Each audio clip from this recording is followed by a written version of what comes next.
Hi everyone. Well, it is a little bit chilly out here. It is a gorgeous day.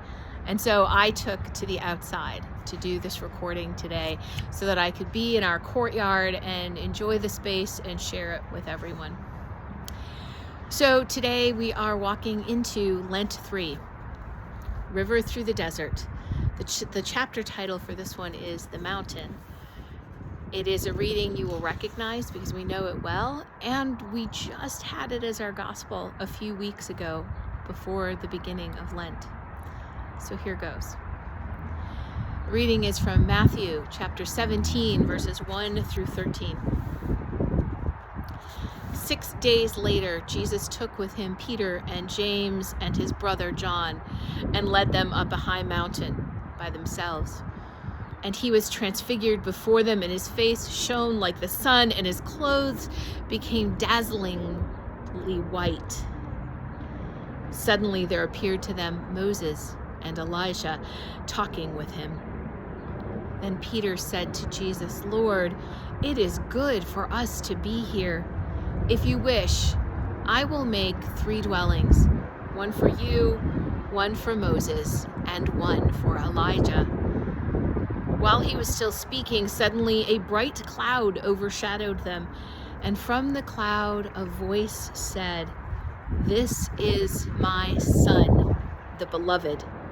With him I am well pleased. Listen to him." When the disciples heard this, they fell to the ground and were overcome by fear. But Jesus came and touched them, saying, "Get up and do not be afraid." And when they looked up, they saw no one except Jesus himself alone. As they were coming down the mountain, Jesus ordered them, "Tell no one about the vision until after the Son of Man has been raised from the dead." And the disciples asked him, "Why then do the scribes say that Elijah must come first?" He replied, "Elijah is indeed coming and will restore all things. But I tell you that Elijah has already come, and they did not recognize him, but they did to him whatever they pleased. So also the Son of Man is about to suffer at their hands." Then the disciples understood that he was speaking to them about John the Baptist. So the story of the Transfiguration, one that we know well and has so many layers of meaning all wrapped up inside of it. So here are a couple questions from the book for you to consider about the passage. Is the story of the Transfiguration one that draws you in and speaks to you, or one that feels hard to penetrate? Explore those reactions and what appeals or does not appeal to you in the story. What does the image of Jesus shining like the sun, his clothes white as the light, suggest to you? How does it affect how you see and understand Jesus?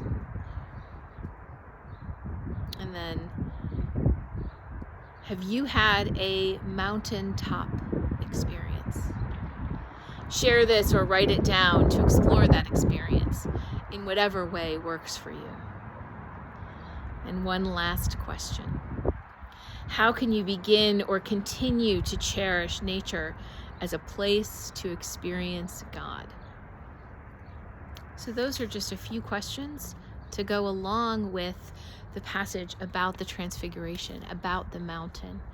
And one of the really cool things about Jerusalem and that surrounding area is that it is all mountains and hills and valleys. Not mountains like we're used to seeing as a rule. They're not all that big like we have in the Rockies. But still, inclines of land that bring us closer to the clouds, closer to where we traditionally see and find God. It is one of the precious things about that area of the world, I think.